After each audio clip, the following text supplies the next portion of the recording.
Hi everybody, and welcome to this week's Sunday School video. Now, you notice that I'm standing here at the altar. So why would it be standing here at the altar? Well, most of you know that one of the most important things on the altar is the gospel, the words of Jesus Christ. So today we're going to talk about something out of the gospel. And it's going to be related to something called disciples and apostles. Now, I know that most of you have already heard me talk about a disciple and an apostle, but you're probably wondering now, why should I be a disciple, or why did Jesus have disciples with him? So before we know what a disciple is, first we should ask, why be a disciple? So let's talk about what a disciple is. Let's define that term first. So disciple comes from the Greek word mathetes. Mathetes is somebody who learns. So a disciple is somebody who learns. What are they going to learn? They're going to learn the words of Jesus Christ.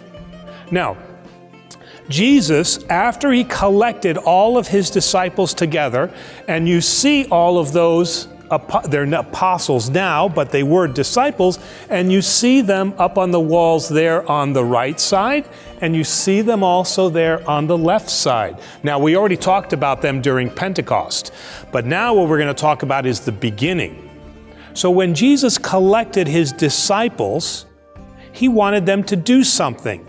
That something that he wanted them to do is called the Great Command or the Great Commission. This is the reason why they became disciples. So what is this Great Command? Is it Jesus commanding humanity to invent dessert because there was none at the Last Supper? Or was it Jesus saying that humanity needs to invent the souvlaki because bread alone was not tasty enough? Of course not. What Jesus commanded his disciples to do is written in the Bible. What did Jesus say? He said, "Go forth and make disciples of all nations and baptize them in the name of the Father, Son, and Holy Spirit, and 2, teach them to observe all that I have commanded you." So he gave us 2 things that we need to do if we truly want to be disciples of Jesus. So here we are at the baptismal font, and that's the first part of the Great Command. But before we talk about baptism, you're probably wondering, now wait a minute now, commandments. I know about the 10 Commandments, so how is this different? Well, if we look at it, the 10 Commandments tell us things, for the most part, of what we should not do. But the command from Jesus is what you must do. So is it important to follow the 10 Commandments? Yes. Is the command now in place of the 10 Commandments? No, we have both. So baptism is the beginning point for us being disciples. Before we can learn all this cool stuff that we've got to learn about, the first thing we've got to do is baptize people. So what does that mean? Every time you see somebody, you just grab hold of them and you just throw them in the ocean while you're singing something?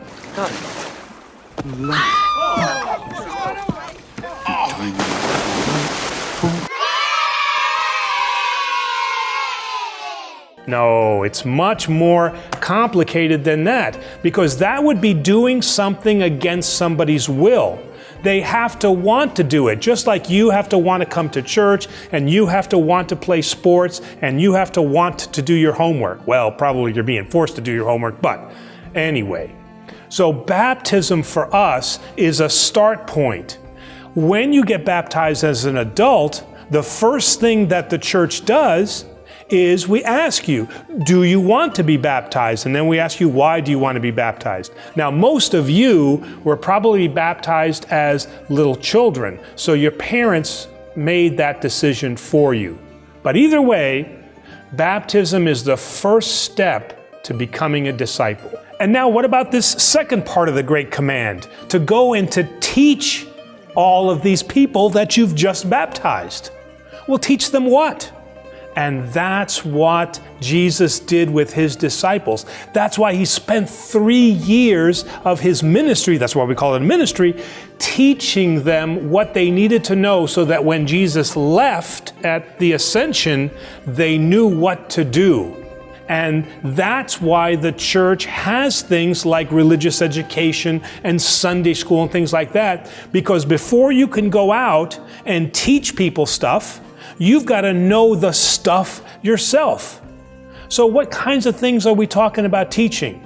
Well, we're talking about things like the Holy Trinity and who God is and why we worship Jesus Christ and why it's important to come to church and why should we follow the 10 Commandments and a bunch more stuff that you're going to learn. Once you learn all of that, now, like St. Paul says, you're ready for battle. Battle? What are we talking about here? Wait a minute, I thought I was just going to church. What's this battle stuff? The ultimate challenge. Crossfire. Crossfire. You get caught up in the crossfire. Crossfire. Well, St. Paul told all of the churches that he went to, because he was a disciple too, he told them that when you go out, you have to prepare yourself for battle. You have to put on a shield. You have to put on a helmet. You have to have a sword. Now, did he mean go out and kill people? No, of course not. What he said was that there's a lot of people out there that don't know about Christianity. They don't know about Jesus. They don't know about God the Father and the Holy Spirit. And we have to be ready and be trained so that we can teach them. This is why Sunday school is so important for you all. It's important for you and for your parents. That's why we have parents help teach Sunday school, because we all learn together. And so baptism, together with now learning about what Jesus did and why Jesus is important and what the kingdom of heaven is, that's what the great command is. So where does that leave us? Well, the really good news about this is that you're halfway there already. Most of you who are watching this video right now have already been baptized. So you've already got to start.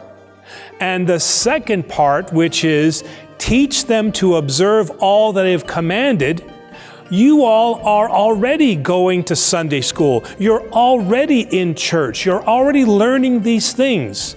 And remember, you're learning these things so that when you go out into the world, as I told you before, St. Paul tells us that this is going to be a battle that we're going to fight. And if we're going to fight a battle, we have to learn and understand why we're fighting and who we're fighting for, and that is Jesus.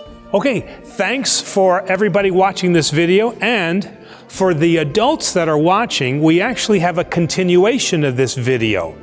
And that is going to be, what is the controversial side of following the Great Command? We're going to post that as a YouTube video. So remember, if you're not subscribed already, hit the subscribe button and make sure you also hit the notification bell to make sure that you're notified of all of our great videos when they come out. And we'll see you all next Sunday.